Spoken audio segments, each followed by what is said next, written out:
Okay, so here's a tutorial on how to get into and interact with the VoiceThread ethics discussions. So I'm going to show you a couple of examples. In week 9, for example, the VoiceThread is down here as a link. So read through the introduction and the instructions. They will reappear on the VoiceThread themselves, but look at them here. Click the link, and it will open a VoiceThread window in a new box. Now, if this is the first time you've accessed VoiceThread, it may give you a pop-up asking you to sign in or register. Go ahead and sign in with your Gmail using your AVLI or Arupe virtual email address, and that should sign you in. So each of the threads here on VoiceThread consists of a series of slides. Some of the slides have printed information on them. Some of the slides have video. And so let's see here. These triangles at the bottom will move you back and forth between the slides. So this is the first slide of the page. It has the instructions again, and then some questions that might help you when you're doing the discussion. Then using the triangles at the bottom, you toggle forward. The instructions in this case involve investigating the front page, and then also using each page to get to a more detailed link about the subject. So if if the page is linked somewhere, this button here with the little chain on it is the button that will open up the web page that this slide is linked to. So in this case, I click here, and I can then page through the actual website about Decline. I think for this assignment, you're asked to do this further investigating on 2 of the slides, not all of them, and then to make comments on at least 2 of the slides.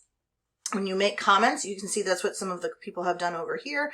So a classmate makes a comment, and then in this case, Natalie then responded to his comment. She listened to his comment, clicked on this arrow, and was able to place this reply or response to his comment directly. Here in this case, Sophia then made her own comment, and the way that Francisco and Sophia made their own comments is down here at the bottom, this plus sign here.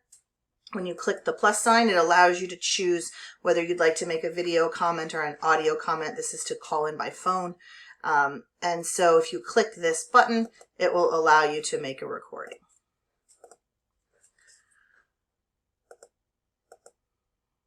You can see certain students commented on tail docking of lambs, while other students commented on tail docking of dogs.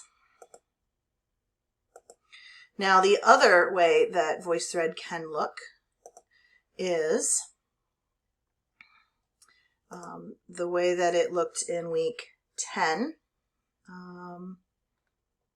Let's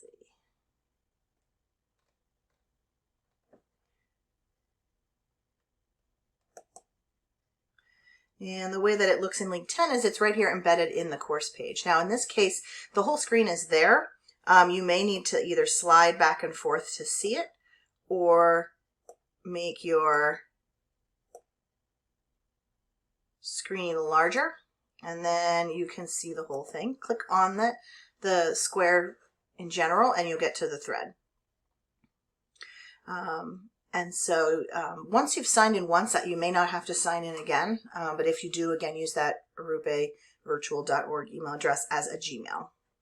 So if you click on the triangle, it will show you the slides. It may or may not start right at the beginning. In this case, I've already been in, so it started at the end. But you can use the triangles at the bottom to move yourself back in. If it doesn't start automatically playing, click this play button down here, and the words will play. And again, you can comment in the same way when it's embedded here. The links work the same way. If it's embedded, it will open a link in a new page. So you should be able to leave comments in the same fashion on any of these pages. And the instructions for the discussion forum on this one appears at the end. And the instructions are down here. If you have any questions, as always, send me an email and I will help you troubleshoot.